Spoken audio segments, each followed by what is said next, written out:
जय हिंद, बहुत स्वागत है आपका हमारे खास कार्यक्रम वोट 4 में। मैं हूं आपके साथ पिंकी धनखड़ और मेरे साथ है मेरे सहयोगी संजय। बंगाल में चुनावी माहौल पूरी तरह से गरमाया हुआ है, जहां एक और पश्चिम बंगाल में मतदान 2 चरणों में होने जा रहा है, तो वहीं तमिलनाडु में एक ही चरण में वोटिंग की तैयारी पूरी कर ली गई है।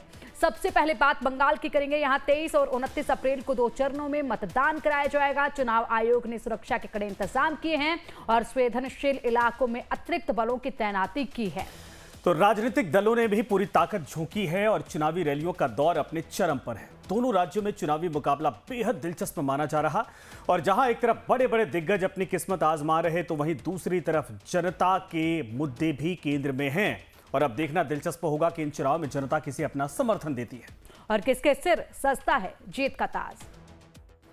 वोट वॉर में आज हम बंगाल के चुनाव को लेकर चर्चा करने वाले हैं। इसके अलावा हमारे साथ मेहमान जुड़ेंगे। कौशलेंद्र पांडे, प्रवक्ता भारतीय जनता पार्टी से, संजय सरकार नेता टीएमसी, अजदेश पांडे होंगे प्रवक्ता कांग्रेस से, और मोहम्मद नफीस अंसारी एआईएमआईएम से हमारे साथ जुड़ेंगे। लेकिन उससे पहले आपको बता दें कि योगी के चुनावी प्रचार में एंट्री के साथ ही बंगाल में इस वक्त माहौल गर्मा गया है और ममता वर्सेस योगी होता दिखाई दे रहा है। पिंकी, बिल्कुल, बंगाल में योगी बाबा के बुलडोजर ने ममता बनर्जी की टेंशन बढ़ा दी है। बंगाल के चुनावी समर में अब बुलडोजर की धमक सुनाई दे रही है। योगी आदित्यनाथ की रैलियों में बुलडोजर के प्रदर्शन ने सियासी पारे को सातवें आसमान पर पहुंचा दिया है। मुख्यमंत्री ममता बनर्जी ने इसे बंगाल के संस्कृति पर सीधा हमला बताते हुए तीखा पलटवार किया है। संजय, और दीदी ने साफ लहजे में कहा कि योगी बाबू, ये बंगाल है, यहां सलाम और प्रणाम चलता है, बुलडोजर नहीं।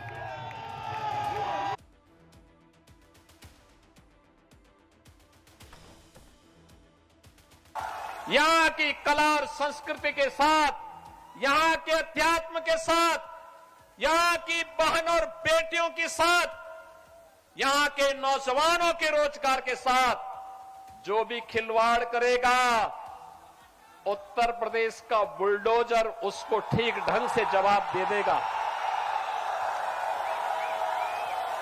यूपी का बुलडोजर केवल वह सड़क ही नहीं बनाता है, माफिया का भी इलाज करता है। और ये बुलडोजर वहीं चल सकता है जहां डबल इंजन की स्पीड हो। বাংলায় বুলডোজার চলবে, আমরা বলি বাংলায় বুলডোজার চলে না। বাংলা সালাম জানায়, প্রণাম জানায়, জয় হিন্দ জানায়, বন্দে মাতরম জানায়, জয় জহর জানায়। पश्चिम बंगाल के चुनाव प्रचार में योगी आदित्यनाथ ने अपने यूपी मॉडल और बुलडोजर को माफियाओं के काल के रूप में पेश किया। नंदीग्राम और पाकुंडा की सड़कों पर बुलडोजर के साथ बीजेपी समर्थकों का जोश दीदी की पार्टी टीएमसी को खटक रहा है। बिल्कुल सही आपने कहा पिंकी। और वीरभूमि की रैली में ममता बनर्जी ने इसे राज्य की पहचान पर हमला बताया और आरोप लगाया कि बीजेपी डिलिमिटेशन और विभाजनकारी राजनीति के जरिए बंगाल को तोड़ना चाहती है। बिल्कुल, तो बंगाल को टुकड़ों में बांटने की साजिश है, ये टीएमसी की तरफ से कहा जा रहा है। जैसे बुलडोजर की एंट्री वहां बंगाल में हुई है, इसी महीने लाया जा रहा है डिलिमिटेशन बिल, और इसका मकसद बंगाल को टुकड़ों में बांटना है। इसके बाद एनआरसी लागू करने की तैयारी है, ये कहा जा रहा है। संजय, बिल्कुल सही आपने कहा। और ममता बनर्जी का ये बयान पश्चिम बंगाल विधानसभा चुनाव के प्रचार के दौरान आया है। उन्होंने यूपी के मुख्यमंत्री योगी आदित्यनाथ की रैलियों में बुलडोजर के बढ़ते प्रदर्शन और उनके यूपी मॉडल के वादों पर तीखा पलटवार किया। अब सवाल यह है कि क्या बंगाल की जनता को सलाम प्रणाम वाली राजनीति पसंद आएगी या फिर बुलडोजर की धमक वोट में तब्दील होगी। चुनाव के नतीजे ही बताएंगे कि बंगाल की मिट्टी पर किसका मॉडल आखिर फिट बैठता है इस बार। बिल्कुल, किसका मॉडल फिट बैठता है। और वहीं दूसरी तरफ यहाँ पर हुंकार जो है वो बढ़ी जा रही है। लगातार अब टेंशन ममता दीदी की बढ़ती जा रही है। बंगाल चुनाव क्या है, बीजेपी की रणनीति क्या है, मोदी शाह का बंगाल प्लान क्या है, ये बताते हैं। और इसी के साथ यहाँ पर टारगेट पर है पूरा वोट बैंक, तो युवा वोटर्स पर नजर बनी हुई है और एससी एसटी और ओबीसी समीकरण है। इसमें धार्मिक ध्रुवीकरण का असर भी नजर आता है। टीएमसी पर तीखे वार किए जा रहे हैं, दीदी पर भ्रष्टाचार के आरोप भी लग रहे हैं और कानून व्यवस्था पर भी सवाल उठ रहे हैं। तो बंगाल चुनाव में बीजेपी की रणनीति क्या है, मोदी शाह का बंगाल प्लान बताते हैं आपको, जो अब तक ग्राउंड जीरो पर होता नजर आ रहा है। उसी के तहत ये समझा जा रहा है कि भ्रष्टाचार बनाम सुशासन की रणनीति है भारतीय जनता पार्टी की बंगाल में। और इसी के साथ घुसपैठ और सीमा सुरक्षा को लेकर भी मुद्दा जोरों पर उठाया है भारतीय जनता पार्टी ने। यहाँ पर महिला सुरक्षा और आरक्षण का मुद्दा भी जोरों पर उठाया जा रहा है। महिलाओं की सुरक्षा को लेकर लगातार टीएमसी को घेरा गया है। जिस तरीके से लगातार मामले वहां पर सामने आए और आरजी कर का जो मामला है वो सबसे ज्यादा चर्चाओं में रहा। बिल्कुल सही। और देखिए, महिला सुरक्षा आरक्षण ये तो मसला ही है और बहुत जल्दी जो महिलाओं की भागीदारी संसद में है और विधानसभाओं में होगी उसका भी मुद्दा, वो भी मुद्दा अब इन चुनाव में एक तरह से कहा जाए नोटिस किया जाएगा। इसके अलावा SC ST और OBC समीकरण को लेकर भी टारगेट वोट बैंक जो है वो भारतीय जनता पार्टी का धार्मिक ध्रुवीकरण का असर। और ये सबसे बड़ी बात है कि मुख्यमंत्री योगी की एंट्री के बाद ये बड़ा मुद्दा है। TMC का तीखा हमला बीजेपी पर है। दीदी पर हालांकि भ्रष्टाचार का बीजेपी आरोप लगा रही, कानून व्यवस्था पर सवाल खड़े हो रही यूपी मॉडल की बात। और अब तो प्रधानमंत्री नरेंद्र मोदी की बातों में भी एक जिक्र जो किया गया था कानून व्यवस्था के सवाल पर, वो बार बार दोहराते दिख रहे हैं और गृह मंत्री कई बार प्रेस कॉन्फ्रेंस करके इन बातों का जिक्र कर चुके हैं।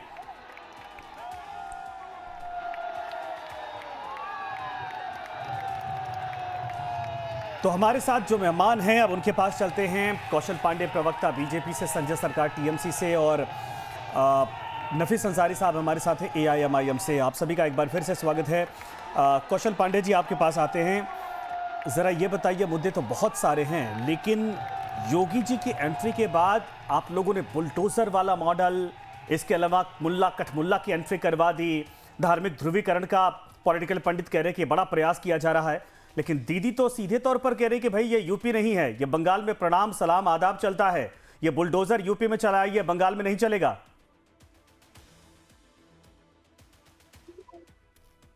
देखिए, दीदी कह रहे यहाँ प्रणाम और सलाम चलता है। मैं दीदी से कहना चाहूंगा कि दीदी यहाँ सलाम ही चलता है, प्रणाम नहीं चलता है। प्रणाम करने पर या जय श्री राम बोलने पे तो जेल जाना पड़ता है, केस लड़ना पड़ता है। तो ये बंगाल जो है, आपने देखा होगा कि अभी 2 दिन पहले योगी आदित्यनाथ जी महाराज आए थे और हमारे विरोधी दल के नेता श्री शुभेंदु अधिकारी जी ने अपने बंगाल की संस्कृति का पहचान दिया है, जो कि एक महाराज को किस तरह से प्रणाम किया जाता है, किस तरह से उनका आशीर्वाद लिया जाता है, विरोधी दल के नेता ने सिखा दिया कि बंगाल की संस्कृति यही है। बंगाल की संस्कृति नमाज पढ़ना नहीं है, बंगाल की संस्कृति आदाब कहना नहीं है। ठीक है, मैं हर एक धर्म का सम्मान करता हूँ लेकिन अपने धर्म का रक्षा करता हूँ। मेरा जो संस्कृति है, मेरा जो संस्कार है, मैं अपने संस्कार पे चलूंगा, मैं अपने संस्कृति पे चलूंगा। मैं मुख्यमंत्री की तरह दुर्गा पूजा के पंडाल पे बैठ करके कलमा नहीं पढ़ूंगा, वो हमारी संस्कृति नहीं है। और एक गैर मुसलमान की कैसे कलमा पढ़ सकता है, एक गैर मुसलमान कैसे ईद के नमाज में उपस्थित हो सकता है, ये तो मैं नहीं समझ पाया। ये तो मैं मुस्लिम समुदाय के हमारे जो भाई है, हमारे जो मित्र है, मैं उनसे पूछना चाहूंगा कि जो एक गैर हिंदू, जहां आपका एक धार्मिक अनुष्ठान चल रहा है, आपका नमाज चल रहा है, आप ईद का नमाज पढ़ रहे हैं, वहां पे पहुंच करके और अधार्मिक बात करती है हमारी मुख्यमंत्री। तो ये हमारे संस्कृति को खत्म करना चाह रही। जो बंगाल की एक संस्कृति है, एक संस्कार है, उसको मुख्यमंत्री खत्म करना चाह रही। लेकिन ये बंगाल तो 15 साल में खत्म नहीं कर पाई। मुखर्जी का अगर खत्म करना चाहती तो 15 सालों में कौशल पांडे जी कोई भी मुख्यमंत्री तो खत्म कर देता बड़े आसानी से। और मुल्ला कठमुल्ला की एंट्री किसने करवाई वहां पर? आप एक तरफ कह रहे हैं कि हम मुसलमान भाइयों का सम्मान भी करते हैं, दूसरे धर्मों का सम्मान करते हैं, एक तरफ मुल्ला कठमुल्ला है ना, यहाँ बंगाली चलेगी, कठमुल्ला की भाषा नहीं चलेगी। बंगाली तो बिल्कुल चलेगी, लेकिन ये मुल्ला कठमुल्ला की एंट्री क्यों करवाई गई? अपने धर्म की रक्षा करता हूँ, अपने धर्म की रक्षा करता हूँ, हर एक धर्म का सम्मान करता हूँ। मतलब धर्म के नाम पर वोट लिया जाएगा, धर्म के नाम पर वोट लिया जाएगा, कह रहे हैं मुद्दे खत्म। देखिए, धर्म के नाम पर हम वोट क्यों ले रहे हैं? तो आप ही तो कह रहे कहते हैं, हमारे देश के सबसे प्रधानमंत्री कहते हैं कि हमारे देश के 125 करोड़ देशवासी, उन्होंने कहा क्या कि हमारे देश के 100 करोड़ हिंदू या 30 करोड़ मुसलमान, कभी कहा क्या? या 2 करोड़ क्रिश्चियन, कभी कहा क्या? हमारे देश के प्रधानमंत्री कहते हैं कि हमारे देश के 125 करोड़ देशवासी, हिंदू मुस्लिम को बांटने का काम तो इस राज्य के मुख्यमंत्री ने किया है, यहाँ के तृणमूल कांग्रेस ने किया है कि हमारे मुस्लिम अरे आप कैसे बोलेंगे हिंदू समाज मुल्ला कठमुल्ला बोल के आप कैसे बोलेंगे कि 30% 70%? ये तो सीधे इनडायरेक्ट वे में यही तो बोला गया है सर। और यही तो ममता कह रही कि बुलडोजर यहाँ नहीं चलेगा, यहाँ की भाषा में एक समन्वय बैठा हुआ है, आपसी भाईचारा दिखाई देता। ठीक है, मैं खैर वो टीएमसी का आरोप है, आप जो कह रहे हैं। ममता बनर्जी के कहने से बुलडोजर नहीं रुकेगा, पश्चिम बंगाल में ठीक है, ममता बनर्जी के कहने से बुलडोजर नहीं रुकेगा। योगी बाबा जी ठीक है, कौशल जी आएंगे आपके पास, कांग्रेस ठीक है, ठीक है, कौशल जी आएंगे आपके पास, और कांग्रेस के प्रवक्ता हमारे साथ अजितेश पांडे भी जुड़े हुए हैं, उनके पास भी जाएंगे। लेकिन संजय सरकार जी, जवाब अब आपसे भी ले लेते हैं। ममता बनर्जी के कहने पर भारतीय जनता पार्टी का बुलडोजर नहीं रुकेगा, क्या कोई असर भी होगा, आपको नजर आता है? हालांकि ममता दीदी तो कह रही है कि यहाँ पर ये मॉडल इनका चलेगा नहीं। एक चीज और है इसमें पिंकी, बुलडोजर से तकलीफ क्यों है टीएमसी को आखिर? भाई जहां पर क्राइम होगा, जो अवैध तरीके से अतिक्रमण करेगा, जो लीगल काम कर रहे हैं, बुलडोजर चलता है तो उससे दिक्कत क्या हो जाती है? चलिए, अब सभी को नमस्कार। क्यों, आज बंगाल का नया साल है। नया साल का अभी मतलब लाइफ टाइम को जितना भी आप लोग एंकर महोदय जी हैं, तमाम स्टाफ को हम शुभकामनाएं देते हैं। साथ में भारतीय जनता पार्टी को जो प्रवक्ता बैठे हैं उनसे भी, एआईएम से जो बैठे हैं उनको भी, और कांग्रेस से जो बैठे हैं उनको भी हम शुभकामनाएं देता है। भगवान से प्रार्थना करता हूं मेरे से भी सबको ज्यादा 20 साल उम्र ज्यादा लग जाए, आप लोग और भी ज्यादा रहिए और मीडिया में फैलाते रहिए, सच दिखाते रहिए, चाहते हैं ही दिखाइए। आया जोगी बाबा। जोगी बाबा जिस दिन आए हैं 12 तारीख को, 11 तारीख को आपको मालूम है मिर्जापुर में एक घटना घट गया था। एक एडवोकेट को गोली करके मार दिया जाता है, उसको नाम है राजीव सिंह। सुशासन के बात करते हैं। अच्छा, हथरास किसके समय हुआ थोड़ा बताएंगे? आप बताएंगे बदायूं किसका समय हुआ? अच्छा, कुणाल पांडे जो गैंग रेप किए थे, गैंग रेप जो किए थे जब बनारस में, किसके समय किए थे? जोगी जी को समय। अरे शिवानी जो मोदी जी को सर जो तस्वीर है शिवानी जी को, जो सेक्स रैकेट चलाते थे, अरे सर, हम यूपी पे चर्चा नहीं कर रहे हैं, हम बंगाल पे चर्चा कर रहे हैं। मैं आपको सुशासन के बात बोलते हैं ना, मैं आपको एक एक चीज दिखाता हूँ। देखिए तस्वीर दिखाइए अच्छे तरफ से, यहाँ शिवानी जी हैं, मोदी जी को। अच्छा ठीक है, एक सेकंड। संजय जी, देखिए आपके राज्य में इस वक्त गृह मंत्री मौजूद हैं, पश्चिम बंगाल के फलाकाटा में इस वक्त मौजूद है। एक बार सुन लेते हैं उनको, दोबारा मैं आता हूं आपके पास। नेतृत्व में भारतीय जनता पार्टी कर सकती है मित्रों, और कोई नहीं कर सकता। और हमने ये सब करके बताया। मुझे बताओ अलीपुर द्वार वालों, राम मंदिर बनना चाहिए था या नहीं बनना चाहिए था? अरे जोर से बोलो, बनना चाहिए था या नहीं बनना चाहिए? 550 साल से मुगल, अंग्रेज, कांग्रेसी और ममता बनर्जी राम मंदिर को रोक कर बैठी थी। भैया नीचे रख दो कमल, ओ कमल को नीचे रख दो। अरे नीचे रखो कमल को, नीचे रख दो।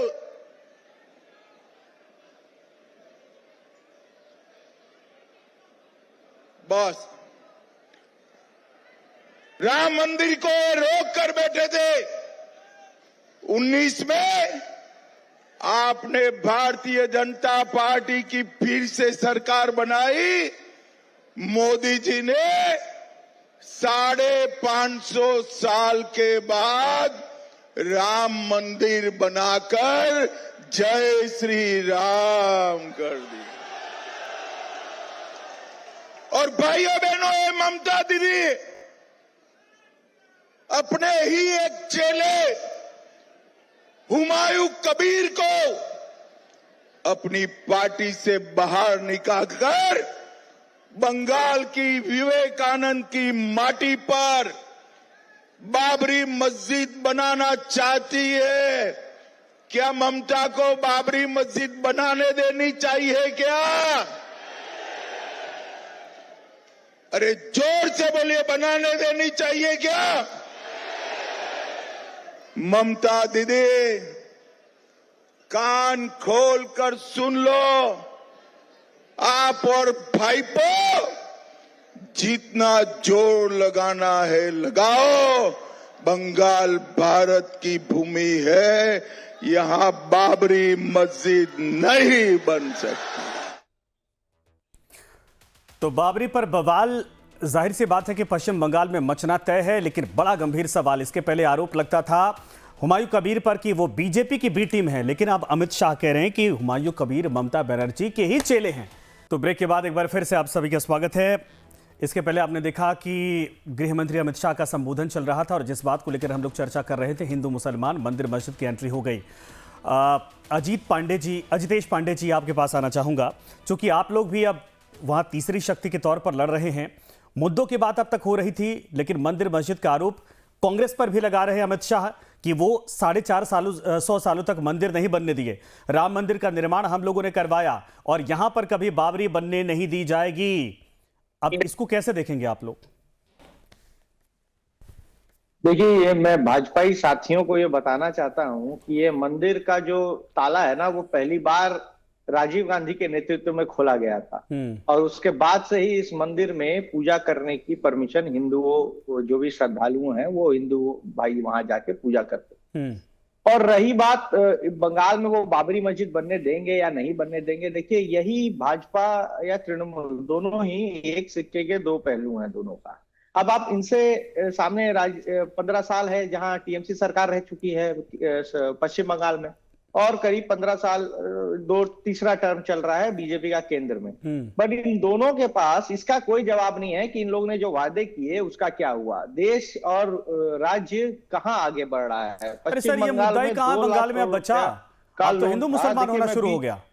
और आप कह रहे हैं कि राजीव गांधी ने खुलवाया ताला, लेकिन यह भी सच है कि कांग्रेस के वकीलों की तरफ से या कांग्रेस पार्टी की तरफ आरोप लगता है कि कांग्रेस पार्टी ने राम का अस्तित्व ही नकार दिया था।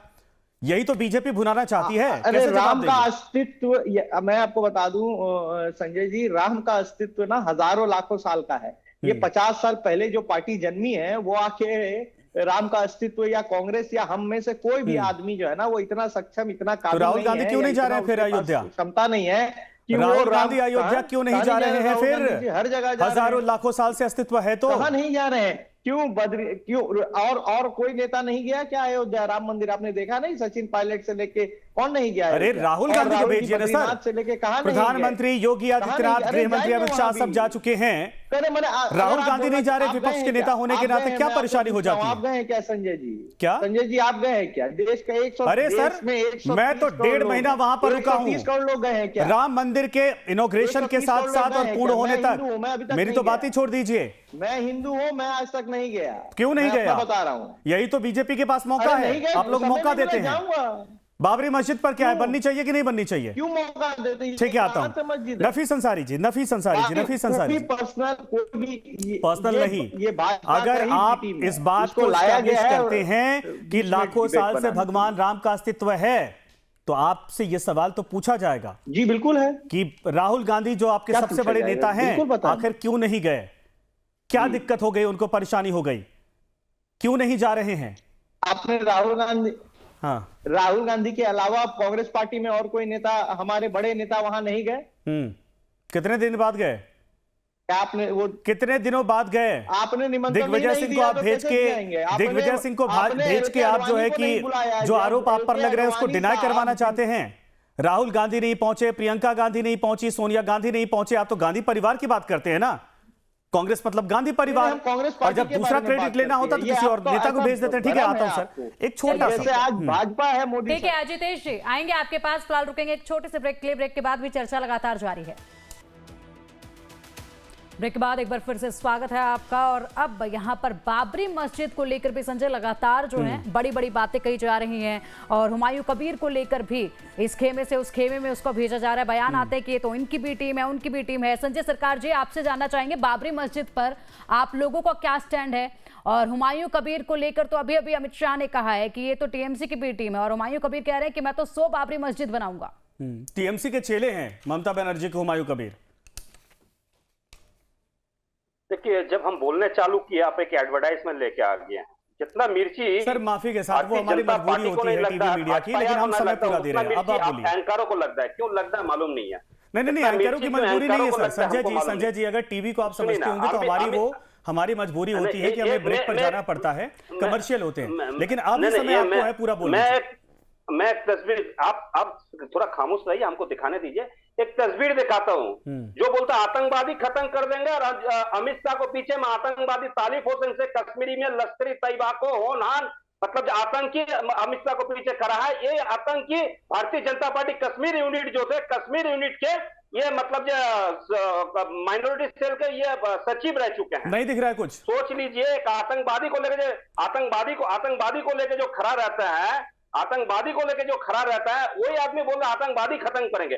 उनके दफ्तर के अंदर में एनसीआर भी पढ़ता है, एनसीआर भी बोलता है ये 7,93,000 से क्राइम ये हुआ है आपको उत्तर प्रदेश में, अब 5,96,000 हुआ है गुजरात में। दोनों के स्टेट, दोनों मतलब ये डबल इंजन सरकार का, वहां पर मतलब क्या क्या हुआ नहीं, रेप हुआ है, डकैती हुआ है, किडनैपिंग हुआ है, आपको उसके अलावा आपको छेड़छाड़ किए हैं। टोटल 5,96,000 गुजरात में उनके दफ्तर के अंदर से डाटा निकल के आ रहा है, हम लोग नहीं दे रहे हैं। और रह गया अमित शाह जो है, अमित शाह को किया हुमायूं कबीर को 2019 में भारतीय जनता पार्टी को ज्वाइन कराकर मुर्शिदाबाद से किसने टिकट दिया था? अपने टिकट दिया था। इसको कहा है बाबरी मस्जिद बनाने के लिए 1,000 करोड़ का डील भी हुआ है, जिसमें पूरा आपको आ गया।